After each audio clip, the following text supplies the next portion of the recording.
Bonjour à toutes et à tous, moi c'est Gabrielle et moi c'est Sophia, bienvenue sur Confluence. Aujourd'hui on s'attaque à un sujet brûlant, l'intelligence artificielle, et plus précisément la tension, la folie même qu'elle provoque à Wall Street. Alors, on va plonger direct dans le vif du sujet. D'un côté, on a une euphorie boursière qui semble sans limite, complètement dingue, et de l'autre, de plus en plus de doutes sur l'impact réel de l'IA. C'est ça la grande question. Qu'est-ce qui se passe vraiment à Wall Street? Exactement. Est-ce qu'on est en train de vivre une révolution ou est-ce que c'est juste une énorme bulle spéculative prête à éclater? C'est ce qu'on va voir en regardant les deux côtés de la médaille. Allez, commençons par le côté, disons, le côté tout va bien. L'histoire que tout le monde adore entendre en ce moment, celle de l'enthousiasme. Et pour ça, il n'y a pas besoin de chercher loin, il suffit de regarder les chiffres des marchés. Et voilà, regardez ça. Les marchés américains, comme le S&P 500, ne font qu'enchaîner les records. C'est record sur record. Et le moteur de tout ça, le carburant de cette fusée, c'est un seul mot, IA. C'est cette promesse de l'intelligence artificielle qui électrise littéralement les investisseurs et qui envoie les valorisations des géants de la tech sur une autre planète.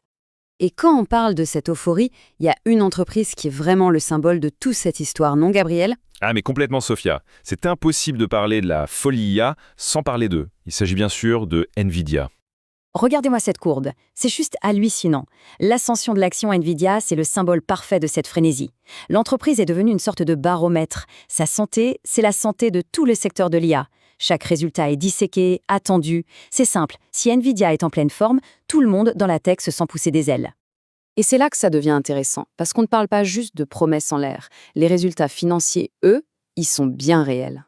Ah oui, on est loin du vent. Derrière cette envolée en bourse, il y a du très, très lourd. Tenez-vous bien, sur son dernier trimestre, Nvidia a annoncé un bénéfice net de 18 milliards de dollars. C'est juste monstrueux, ça dépasse absolument toutes les prévisions. Alors forcément, avec des chiffres pareils, c'est difficile pour les sceptiques de se faire entendre. Une phrase qui circule beaucoup résume bien l'ambiance. Le géant américain fait mentir les Cassandres. En gros, tous ceux qui prédisaient que la bulle allait éclater, eh bien pour l'instant, ils ont tort. La performance de Nvidia est tellement dingue qu'elle semble balayer tous les doutes. Ok, donc le tableau qu'on vient de peindre, celui de Wall Street, il est idyllique. C'est le mot.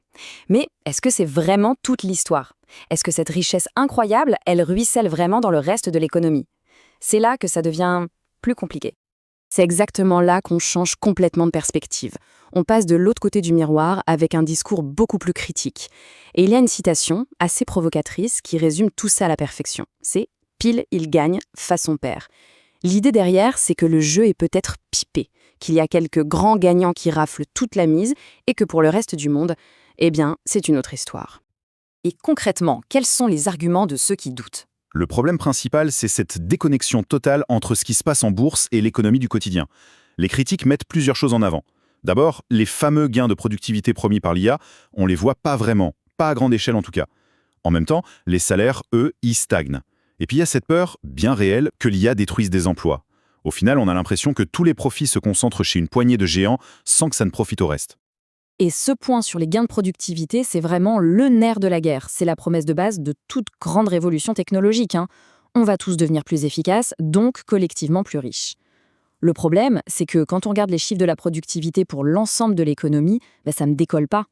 Et c'est ce décalage entre la promesse et la réalité des chiffres qui alimente les plus gros doutes aujourd'hui.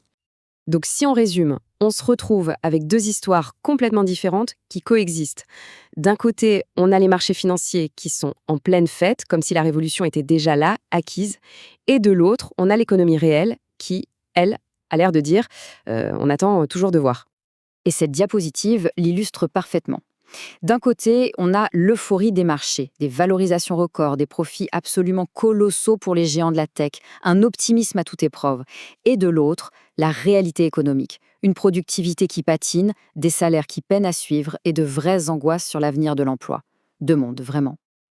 Et c'est vraiment ça, le point clé à retenir de tout ça. Le but, c'est pas de dire qui a raison ou qui a tort, c'est de comprendre qu'on vit en plein dans cette tension. On est à un moment charnière, où la promesse future de l'IA fait flamber les marchés, mais où son impact présent sur l'économie reste encore très très difficile à mesurer. Et tout ça nous amène à la question de fond, une question qui va bien au-delà de la finance. Parce qu'au-delà des cours de bourse, le vrai enjeu, il est pour toute la société. Exactement. La vraie question, c'est comment on fait pour que la richesse incroyable qui pourrait être créée par l'IA profite à tout le monde? Comment on s'assure que cette révolution ne va pas juste créer encore plus d'inégalités? C'est sans doute le plus grand défi qu'on ait à relever. Voilà pour ce décryptage. Merci beaucoup de nous avoir écoutés. Et si cette analyse vous a plu, si elle vous a fait réfléchir, le meilleur moyen de nous soutenir, c'est de laisser un like et surtout de partager vos propres réflexions en commentaire. On a hâte de vous lire. Pensez à vous abonner pour la suite. À très bientôt sur Confluence.